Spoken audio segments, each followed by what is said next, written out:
हम railway station पर पहुंच चुके थे। इफ्तिखार साहब ने गाड़ी पोर्च में रोककर मुझे प्लेटफॉर्म पर पहुंचने और टिकट लेने का कहा और खुद मुझे उतारकर गाड़ी पार्किंग में लगाने के लिए ले गए। मैंने फर्स्ट क्लास वाली खिड़की का रुख किया जहां मेरे सिवा कोई मुसाफिर नहीं था। मेरी खुशकिस्मती उरूज पर थी कि मुझे आसानी सूरत का टिकट मिल गया। इसी असना में इफ्तिखार साहब भी वहां पहुंच गए। मैंने ट्रेन का टिकट इस अंदाज में पकड़ा हुआ था कि उन्हें दूर से ही नजर आ गया। उन्होंने असबात में धीरे से सर हिलाया और मोहूम से इशारे से सलाम करके वापस पलट गए। हमारे दरमियान यही तय पाया था।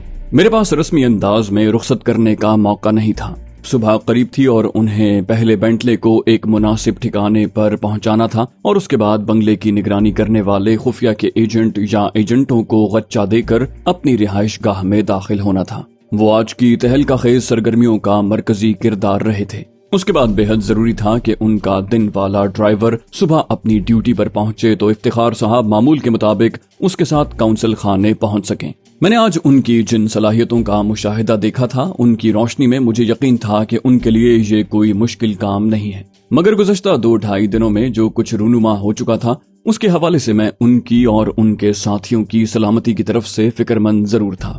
दुश्मन बहुत कमजोर और कीना परवर हैं। पैदर पे इतनी सख्त हजीमतें ठंडे पेट बर्दाश्त नहीं करेंगे। इतने मुख्तसर दौरानिये में इतने बहुत से कारिंदों से हाथ धोना उनके पूरे निजाम को हिला कर रख देगा। खुसूसन दिल्ली से बुलाकर मुसल्लत किए गए सूरमा सुनील गौरव की हलाकत की गूंज तो राजधानी में बैठे वजीरों की कुर्सियां भी हिला देगी। ऐसे में मुंह तोड़ जवाबी कार्रवाई के चक्कर में खान अख्तर अली खां की तरह इफ्तिखार महमूद साहब को भी जाती इंतकाम का निशाना बनाने की कोशिश की जा सकती है। मुझे पहले भी यकीन था कि ये बदबख्त लोग उनके खिलाफ जरूर कोई जानलेवा कार्रवाई करेंगे। मैंने इसीलिए अपने आला हुकाम की तरफ से सख्ती से मना किए जाने के बावजूद आज रात वाली कार्रवाई कर डाली।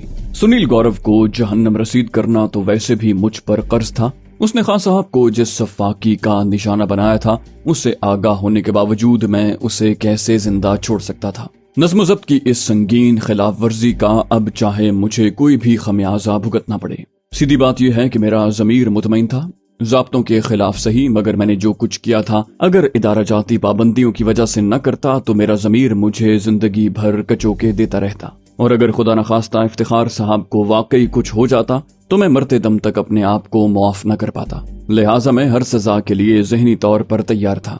ज्यादा इम्कान ये था कि सख्त सरजनिश के बाद मुझे जिम्मेदारियों से हटाकर वापस वतन भेज दिया जाएगा। ठीक है, ये महरूमी मेरे लिए बहुत कड़ी होगी। एक मुकद्दस फरीजे के लिए वक्फ जिंदगी दोबारा मकसदियत से खाली हो जाएगी, मगर इतना भी कम नहीं कि मैं इतने मुख्तसर अरसे में अपने वतन की सलामती के लिए बिसात भर कई मुहिमें सर करने में कामयाब रहा हूँ। ऐन मुमकिन है जिंदगी की रेलगाड़ी कभी फिर दोबारा इस पटड़ी पर लौट आए। मैंने फर्स्ट क्लास का टिकट पास होने के बावजूद जानबूझकर दर्जा अव्वल की इंतजारगाह का रुख करने की कोशिश न की। वजह वही पुरानी थी। मैं एहतियाती तकाजों के तहत फिलहाल किसी हमसफर के साथ गुफ्तगू में शामिल नहीं होना चाहता था। मैं खामखा उसकी याददाश्त का हिस्सा बन जाता। ये तारुफ बाद में किसी मरहले पर मेरे लिए मसला भी बन सकता था। वक्त गुजारी के लिए मैंने प्लेटफॉर्म पर एक तरफ मौजूद कैंटीन से चाय का एक कुल्लड़ लिया और ठहर ठहर कर पीने लगा। तभी मेरी नजर लगभग 10 गज दूर एक खंबे से टेक लगाकर खड़े एक लठबरदार संतरी पर पड़ी। मेरी तजस्सुस की रग भड़की। आज रात फिर जो कुछ होता रहा है, क्या उसकी कोई सुनगुन महकमा पुलिस के निचले अहलकारों तक भी पहुंची है? मैंने कैंटीन वाले से चाय का एक और कुल्लड़ खरीदा और संतरी की तरफ बढ़ा। उसे उस वक्त मेरी आमद का एहसास हुआ जब मैं ऐन उसके सर पर पहुंच चुका था। उसने चौंक कर मेरी तरफ देखा। मैंने चाय का कुल्लड़ उसकी तरफ बढ़ाते हुए दोस्ताना मुस्कुराहट के साथ कहा, ठीक ठाक थके हुए लग रहे हो संतरी जी, चाय पियो, तबीयत संभल जाएगी। उसने धन्यवाद कहते हुए चाय का कुल्लड़ पकड़ लिया और मुरझाए लहजे में बोला, थकन तो है बाबू, आज सवेरे से ड्यूटी पर हूँ। भगवान का नाम जपते ये दूसरी शिफ्ट पूरी होने वाली थी कि नया ऑर्डर आ गया। इतना कहकर वो खामोश हो गया और चाय की चुस्की भरने लगा। इस असना में जल्दी से जाकर मैं कैंटीन वाले से प्लेट में 3 केक पीस भी ले आया और उस संतरी को तकरीबन धकेलते हुए प्लेटफॉर्म की मखसूस बेंच पर बिठा दिया। उसने तशक्कुर भरे लहजे में एक बार फिर धन्यवाद कहा। मैंने बदस्तूर हमदर्दाना लहजे में पूछा, अब कौन सा ऑर्डर आ गया संतरी जी? उसने मरे मरे से लहजे में कहा, यही कि मुझे दिन में भी यहीं ड्यूटी देनी है। हेड कांस्टेबल बता रहा था कि पाली हिल के बंगलों में कोई भयंकर घटना हुई है, जिससे हेडक्वार्टर ने शहर में रेड अलर्ट घोषित कर दिया है। पूरी बंबई में नाके लग रहे हैं और गश्त चालू है। यहाँ भी एक्स्ट्रा फोर्स पहुंचने वाली है। मेरा दिल तेजी से धड़का। मेरा अंधेरे में चलाया हुआ तीर ऐन निशाने पर लगा है। साथ ही मेरा इफ्तिखार साहब से आज और अभी बॉम्बे छोड़ने का इसरार भी दुरुस्त निकला। मैं उनकी तजवीज के मुताबिक यहाँ पनाहगाह तक महदूद हो जाता तो जाने कब खलासी मिलती। अल्लाह करे अब ये तुलसी मेल मजीद ताखीर से न पहुंचे। इजाफी पुलिस नफरी यहाँ पहुंचकर अपनी मुस्तैदी का मुजाहिरा करने के चक्कर में कहीं मुसाफिरों की छान फटक न शुरू कर दे। इससे पहले कि मेरा इंतजार इस तरह की हदों में दाखिल होता, प्लेटफॉर्म के सिरे की तरफ से टन टन की आवाज सुनाई दी और चंद ही सानियों के बाद ताकतवर इंजन जबरदस्त घन गरज के साथ ट्रेन खींचते हुए नमूदार हुआ। उसके साथ ही प्लेटफॉर्म पर हलचल मच गई। ट्रेन अभी पूरी तरह ठहरी भी नहीं थी कि कुलियों की कुछ टोलियां सवारियां वसूल करने के लिए लपकीं, जबकि बाकी जाने वाले मुसाफिरों का सामान उठाए मतलूबा बोगियों की तलाश में नजरें दौड़ाते दिखाई दिए। एक कुली ने मुझसे भी सूटकेस उठाने की इजाजत तलब की। मुझे उसकी खिदमत की जरूरत नहीं थी, मगर मैंने हाँ में गर्दन हिला दी। उसने मेरा सूटकेस संभाल कर बोगी नंबर पूछा और फिर मुस्तैदी से ट्रेन पर नजरें दौड़ाने लगा। तभी मुझसे चाय पीने वाला संतरी हम दोनों के पास आया और कुली को मुखातिब करके पुरजोश लहजे में हुक्म दिया, संतू बाबू का अच्छे से ख्याल रखना, बहुत भले मनुष्य हैं। कुली ने आजिजी से कहा, तुम चिंता न करो योगेश जी, मैं। उसने अभी इतना ही कहा था कि रेलवे स्टेशन पर एक नई तरह की खलबली मच गई।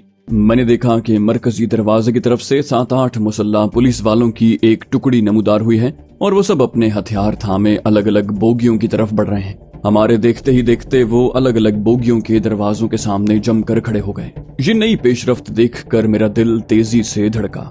साफ लग रहा था कि मामला मेरे लिए बुरी तरह से बिगड़ गया है। ये लोग आज रात की कत्लो गारत के नतीजे के तौर पर यहाँ पहुंचे हैं और यकीनन मुझे ही तलाश कर रहे हैं। 2-4 हाथ जब लबे बाम रह गया वाली सूरत हाल थी। मैंने मुस्तरिब होकर गैर महसूस अंदाज में अपने लिबास की अंदरूनी जेब में महवे ख्वाब हथियार टटोला।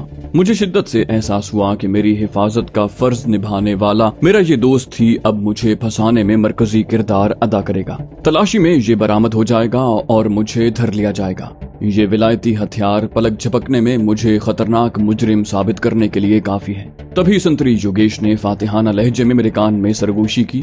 बोला, देखा सर जी, मैंने बताया था ना कि हेडक्वार्टर से एक्स्ट्रा फोर्स पहुंचने वाली है। तभी रेलवे स्टेशन के तमाम प्लेटफॉर्म्स पर नस्ब लाउड स्पीकर पर एक तेज तहक्कुम भरी मर्दाना आवाज गूंजी। लेडीज एंड जेंटलमैन, मैं सब इंस्पेक्टर भगवान ऋषि बात कर रहा हूँ। बम्बई से जाने वाले तमाम पैसेंजर्स को इन्फॉर्म किया जाता है कि एक पुलिस इमरजेंसी एक्शन के मुताबिक तमाम पैसेंजर्स की बॉडी और सामान की तलाशी लेकर उन्हें अपनी बोगी में बैठने की आज्ञा दी जाएगी। प्लीज अपनी बोगी के गेट पर खड़े पुलिस ऑफिसर से सहयोग करें। ये सब सुनकर मेरे दिल की धड़कन मजीद तेज हो गई।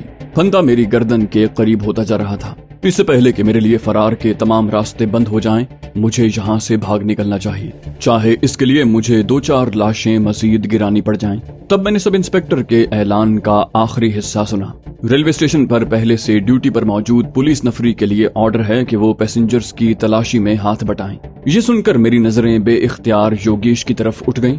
तब मुझे अंदाजा हुआ कि वो इस दौरान में पूरी तरह मेरी तरफ मुतवज्जे है और शायद मेरे तासुरात से मेरी दिली कैफियत भांपने की कोशिश कर रहा है। मैंने सूरत हाल भांप कर फौरन बात बनाई, यार ये नई मुसीबत आ गई है। पहले ही ट्रेन लेट है, अब और लेट हो जाएगी। मेरे लहजे की नागवारी महसूस करके योगेश के चेहरे पर शर्मिंदगी के आसार उभरे। मैंने लोहा गर्म होता देखकर एक और जरब लगाई। कहा, इतने भारी दामों फर्स्ट क्लास का टिकट खरीद कर भी चोर उचक्कों की तरह अपनी और अपने सामान की तलाशी देना पड़ेगी। ये हमारे घटिया सिस्टम में ही हो सकता है। मेरा बस चले तो इस 2 टके के सब इंस्पेक्टर को कोर्ट में खींच कर ले जाऊं। Non professional nonsense. इससे पहले कि मैं योगेश के अफसर को मजीद खरी खरी सुनाता, उसने जल्दी से कहा, आप चिंता न करो सरकार, मैं हूं ना आपके साथ, आपको कोई हाथ नहीं लगाएगा। और फिर वाकई ऐसा ही हुआ। योगेश मुझे और संतू को अपनी पैरवी में बोगी तक ले गया। उसने दरवाजे पर तैनात संतरी को महज गर्दन के इशारे से इत्मीनान दिलाया कि साहब की तलाशी हो चुकी है और संतू को सूटकेस समेत मेरे पीछे पीछे बोगी में दाखिल होने का इशारा किया। उस मामूली दर्जे के पुलिस एहलकार ने अपने साथी की नफ्सियात से खेलते हुए कुछ कहे बगैर समझा दिया था कि मैं कोई बड़ी तोप चीज हूँ जिससे उलझना हमारी औकात से बहुत बढ़कर है। संतू ने बोगी में दाखिल होते ही मुझे अपने आने का इशारा किया और सीधा राहदारी में खुलने वाले दूसरे दरवाजे की तरफ बढ़ा। पहले वाले कूपे का दरवाजा बंद था, अलबत्ता दूसरे कूपे का दरवाजा पहले ही खुला हुआ था। लिहाजा उसे दस्तक देने की जरूरत न पड़ी। मैं कैबिन में दाखिल हुआ तो वो मेरा सूटकेस सामान वाली जगह पर रख रहा था। मैंने देखा कैबिन की दूसरी नशिस्त पर रेशमी कुर्ते और धोती में मलबूस लगभग 50 साल का फरबही माइल गंदुमी रंग वाला क्लीन शेव शख्स बराजमान है। उसकी पेशानी पर जगमगाता अंग्रेजी हर्फ यू की शक्ल का जाफरानी तिलक उसके मजहब की निशानदही करने के लिए काफी था। मैंने हाथ जोड़कर उसे राम राम कहा तो उसने गर्मजोशी से जवाब दिया और अंग्रेजी में कहा, you are welcome here sir. Santu अपनी जिम्मेदारी बखूबी निभाने के बाद अपने हक के मेहनत का मुंतजिर था। मैं उसे अपने साथ लिए राहदारी में आ गया और दोस्ताना लहजे में पूछा, तुम्हारा विवाह हो गया संता? उसने पुरजोश अंदाज में हाँ में गर्दन हिलाते हुए कहा, अब तो 8 साल हो गए बाबूजी।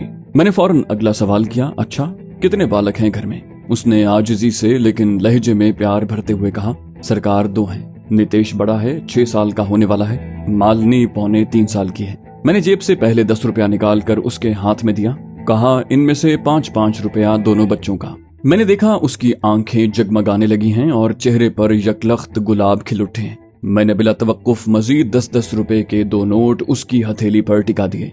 ये रही तुम्हारी पगार। उसने शहर में गिरफ्तार शख्स की तरह खोए खोए अंदाज में पेशानी पर हाथ रख कर सलाम किया। वो पलट कर जाने ही लगा था कि मैंने उसे आवाज दी, ठहरो। वो मुड़ा और सवालिया नजरों से मेरी तरफ मुतवज्जे हो गया। मैंने 10-10 रुपए के 2 नोट मजीद उसकी तरफ बढ़ाए। कहा, ये संतरी योगेश को दे देना, कहना कि ये घूस नहीं है। मेरी इज्जत रख लेने पर छोटा धन्यवाद है। उसने मेरा पैगाम और हदिया पहुंचाने का वादा किया और खुशी खुशी रुखसत हो गया।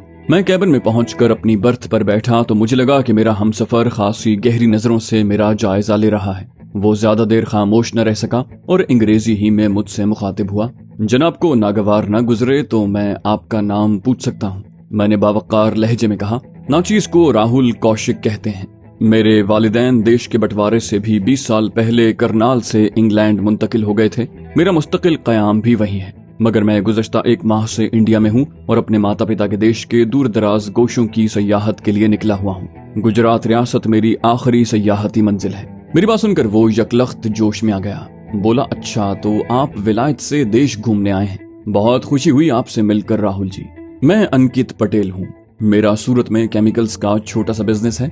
यहाँ बम्बई में अपने ग्राहकों से हिसाब मिलाने आया हूँ। उसकी बात मुकम्मल होने से पहले ही मेरे जहन में उससे आइंदा गुफ्तगू का लाहे अमल तय पाने लगा। मैंने उसका जुमला पूरा होते ही गर्मजोशी से कहा, अच्छा तो आप पटेल हैं। बर्मिंघम में हमारे पड़ोस में कई पटेल खानदान रहते थे और मेरा बचपन गुजराती बच्चों के साथ ही खेलते गुजरा है, इसलिए मुझे अच्छी खासी गुजराती आती है। ये जुमले मैंने गुजराती में ही अदा किए थे। ये सब सुनकर अंकित पटेल का चेहरा खुशी से खिल उठा। उसने जोशीले और बेतकल्लुफ लहजे में कहा, ये तो तुमने कमाल की बात बताई राहुल जी, और तुम तो वाकई बहुत अच्छी गुजराती बोल लेते हो, इसलिए तुम्हें हमारे इलाके की सैर करने में बहुत मजा आएगा। तुम सूरत में कितने दिन ठहरोगे? मैंने कहा, मैं पहले से कोई वक्त तय नहीं करता अंकित जी, क्योंकि अभी मुझे पता ही नहीं है कि मैं कितने दिन में सूरत के काबिल दीद मकामात की सैर मुकम्मल करूंगा। उसके बाद अहमदाबाद जाने का इरादा है, वहां से हवाई जहाज के जरिए सीधा दिल्ली और 1-2 हफ्तों के बाद इंग्लैंड। अंकित ने अपनायत भरे लहजे में कहा, बहुत खूब। सूरत में देखने की जगहों की कमी नहीं, कम से कम 4-6 दिन तो लगेंगे। क्या तुम किसी होटल में ठहरने का इरादा रखते हो? मैंने कहा, जाहिर है, सूरत में मेरा कौन वाकिफ है जिसका मैं मेहमान बन सकूं? अंकित ने झट से कहा, ये क्या बात कर दी राहुल जी, मैं हूं ना तुम्हारा वाकिफ। जितने दिन जी चाहे मेरा मेहमान बनकर रहो, मैं खुद तुम्हें घुमाऊं फिराऊंगा, और किसी दिन मैं मसरूफ हुआ तो मेरा ड्राइवर और गाड़ी लेकर सैर के लिए निकल जाना। वैसे हमारे शहर के साहिल खास तौर पर काबिल दीद हैं। मैंने कहा, ये तो तुमने बहुत बड़ी खुशखबरी सुनाई। तुम्हें मालूम होगा कि हम यूरोप वाले साहिलों के दीवाने हैं। अंकित ने कहा, बस तो फिर तय रहा, तुम जब तक सूरत में रहोगे मेरे मेहमान बनकर रहोगे।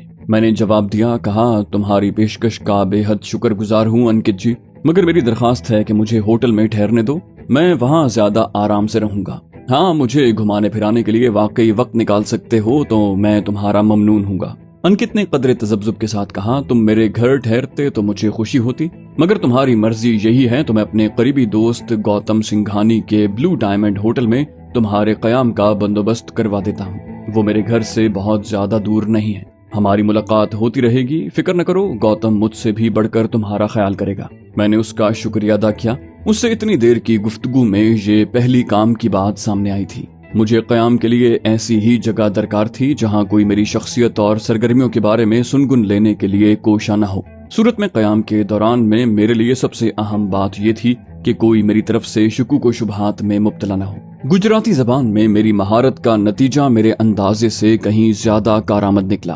अंकित बिला मुबालगा मुझ पर जानो दिल फिदा करने को तैयार था। हमारी ट्रेन अभी रेलवे स्टेशन से रवाना भी नहीं हुई थी कि उसने सूरत में मेरे क़याम का बंदोबस्त कर डाला और अब सूरत में मेरे लिए मौजू तरीन सयाहती मकामात का तयन कर रहा था और ऐसे ऐसे नाम ले रहा था जो मेरे लिए बिल्कुल अजनबी थे। उधर मेरी तवज्जो बार बार रेलवे प्लेटफॉर्म की तरफ भटक जाती थी, जहां पुलिस वालों और मुसाफिरों के माबैन तलाशी के मसले पर अच्छी खासी खींचातानी चल रही थी। चेहरों का जायजा लेने और जिस्मानी तलाशी तक तो फिर भी काबिल बर्दाश्त था, मगर अक्सर मुसाफिर घर से रवानगी से पहले हिफाजती नुक्ता नजर से अपने सामान की सख्ती से बांध जोड़ करने के आदी होते हैं और अब उसे मंजिल पर पहुंचकर ही खोलने का कसद रखते हैं। ऐसे में पुलिस वालों की फरमाइश पर सब कुछ खोलना सख्त जहमत का बायस था, खुसूसन ऐसी सूरत में कि उन्हें बखूबी इदराक था कि इस फजूल मश्क के बाद उन्हें वो सब दोबारा लपेटना भी होगा। ट्रेन की रवानगी का वक्त तो गालिबन पहले ही हो चुका था, अब सिर्फ तलाशी की इस मुहिम के नतीजे में ताखीर हो रही थी। ये सब अंकित के मुशाहिदे में भी आया होगा। उसने तजस्सुस भरे लहजे में पूछा, कुछ मालूम है राहुल जी, ये सब क्या चल रहा है? पुलिस वाले मुसाफिरों को क्यों तंग कर रहे हैं? मैंने ताज्जुब के इजहार के लिए शाने उचकाए और उसी जैसे लहजे में कहा, भगवान जाने इन पर कौन सा भूत सवार हो गया है। एक संतरी मेरे पास भी आया था, कह रहा था आपको ट्रेन में सवार होने से पहले जामा तलाशी देना होगी और सूटकेस भी खोल कर दिखाना होगा। मैंने पूछा कि क्यों भाई? तो कहने लगा कि हेडक्वार्टर का सख्त ऑर्डर है। मुझे थोड़ा गुस्सा तो आया, मगर फिर मैंने सोचा कि मेरे पास कौन सा काबिल गिरफ्त सामान है और फिर ये जदीद सूटकेस खोलने बंद करने में कौन सा वक्त लगता है। तो मैंने किसी मजाहमत के बगैर तलाशी दे दी और 2 मिनट में जान छुड़ाकर अपने कैबिन में पहुंच गया। मैंने खुशगवार लहजे में अपनी फर्जी दास्तान सुनाई थी, मगर अंकित ने जवाब में गंभीर तेवरों के साथ असबात में गर्दन हिलाई और गहरी संजीदगी से कहा, मुझे कोई संगीन मामला लगता है। पुलिस वालों की तरफ से रेलवे स्टेशन पर मुसाफिरों से ऐसी सख्ती तो मैंने पहले कभी नहीं देखी। मैंने उसकी तायद मुनासिब समझी। मैंने कहा, मैं जब से इंडिया आया हूँ मुझे भी पहली मर्तबा ऐसे तजुर्बे से गुजरना पड़ा है। खुदा जाने क्या मसला है। मैंने तलाशी लेने वाले संतरी से पूछा था, मगर उसने गोलमोल जवाब देकर टाल दिया। अंकित ने कहा, उसे जबान बंद रखने का हुक्म मिला होगा। खैर, किसी न किसी तरह पता लग ही जाएगा, मगर ये ट्रेन तो यहाँ से निकले। मैंने इस बार भी उसकी हाँ में हाँ मिलाई और ये मौजू बज़ाहिर खत्म होने पर इत्मीनान का सांस लिया। अब अंकित का मुसलसल बोलना मुझे कदरे गिरां गुजर रहा था। साफ लग रहा था कि उसे बातें करने का बहुत शौक है और उसमें तजस्सुस का मादा भी कूट कर भरा हुआ है। ये ठीक है, वो इतनी तहजीब रखता है कि बराह रास्त मुझसे मेरे बारे में कुरेद न करे, मगर यकीनी तौर पर मेरी तरफ से फराहम करदा सरसरी मालूमात से मुतमईन नहीं होगा। कई घंटों पर मुहित सफर और सूरत में मेजबानी के दौरान में तो ये मेरा दिमाग चाट लेगा। मुझे थोड़ी थोड़ी देर के बाद कहानी तराशनी पड़ेगी। इससे दोस्ती बढ़ाकर मुझसे कोई गलती तो सरजद नहीं हो गई। खुदा खुदा करके ट्रेन रवाना हुई। इस दौरान में अंकित के इसरार पर हमने कचौरी तरकारी पर मुश्तमिल नाश्ता भी कर लिया, क्योंकि उसकी माहिराना राय के मुताबिक बॉम्बे की हुदूद से निकलने के बाद काफी फासले तक कोई ऐसा रेलवे स्टेशन आने वाला नहीं था जहां से मुनासिब खाना मिल सके, जबकि उस ट्रेन का डाइनिंग कार अंग्रेजों के तर्ज की चाय पेश करने तक महदूद था, जो उसे एक आंख न भाती थी। ट्रेन के हरकत में आने के बाद मेरे इस्तराब में रफ्ता रफ्ता कमी आती गई और मुझे अंकित की बातों में भी दोबारा दिलचस्पी महसूस होने लगी। वो बातूनी जरूर था, मगर मुझे अंदाजा हो चला था कि वो अपनी मालूमात बखारने में ज्यादा दिलचस्पी रखता है। एहतियात आमेज बर्ताव रखूं तो दर्द सर बनने की बजाय ये शख्स मेरे लिए फायदेमंद ही साबित होगा।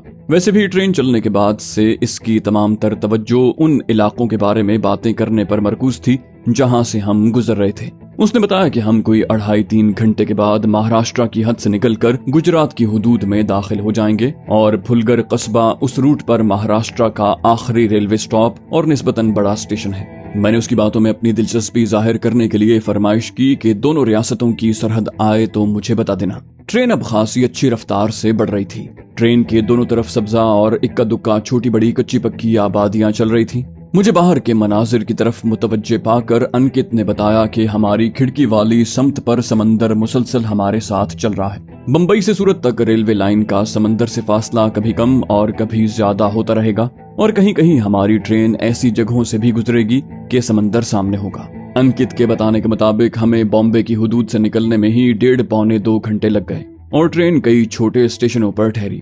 फिर पटरियों के दोनों अतराफ आबादी छदरी पड़ने लगी और मनासिर में फितरत की शमूलियत बढ़ने लगी। खुदा खुदा करके फुलगर का कस्बा आया। अंकित के मुताबिक उसके कोई 1.25 घंटे के बाद गुजरात रियासत शुरू होने वाली थी। सूरज अब काफी ऊपर आ चुका था और रात भर की बेदारी और भाग दौड़ अपना असर दिखाने लगी थी। मुझ पर शदीद गुनूदगी तारी होने लगी, मगर मैंने सोने का प्रोग्राम गुजरात की सरहद में दाखिल होने तक मुलतवी कर दिया, क्योंकि मेरी आंख लग जाती तो अंकित यकीनन अपनी गुजरात धरती की पहली झलक दिखाने के लिए मुझे बेदार कर देता। नींद टालने की जिद्दोजहद के दौरान में ट्रेन के फुलगर रेलवे स्टेशन पर कयाम का एक एक पल मुझे भारी लग रहा था, मगर सब्र के अलावा कोई चारा न था। बिलाखिर ट्रेन हरकत में आई और मैंने इत्मीनान का सांस लिया।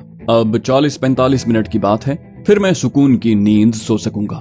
मगर मेरे ये अरमान कुछ ही देर में खाक में मिल गए। फुलगर रेलवे स्टेशन से रवाना होने के कोई आधे घंटे के बाद मुझे नीम गुनूदगी की कैफियत में महसूस हुआ कि ट्रेन की रफ्तार कम हो रही है। मैंने उसे अपना वहम समझा। अंकित के मुताबिक तो अब गुजरात में दाखिल होने के घंटा भर के बाद ही ट्रेन ठहरने वाली थी, मगर फिर एक हल्के से झटके से ट्रेन ठहर गई। मैं चौंक कर उठा और अंकित की तरफ देखा। मुझे लगा कि वो खुद को बेनियाज जाहिर करने की कोशिश कर रहा है। मैंने उससे सवाल करना चाहा, मगर फिर इरादा तर्क करके खिड़की से बाहर झांका। ट्रेन एक बहुत ही छोटे से रेलवे स्टेशन पर ठहरी हुई थी, जिसका प्लेटफॉर्म भी बमुश्किल 50 गज और कोई 1 फुट ऊंचा था। वहां रोशनी का भी दूर दूर तक कोई बंदोबस्त दिखाई नहीं दे रहा था। ये सब देखकर मुझे हैरत हुई। एक मेल ट्रेन को क्या मुसीबत आन पड़ी थी कि इतने हकीर से रेलवे स्टेशन पर रुक कर खड़ी हो जाए जहां कोई साइबान तक मयसर न हो। तभी मेरा दिल धक से रह गया। कहीं महाराष्ट्र पुलिस को किसी तरह मेरे फरार की खबर तो नहीं मिल गई।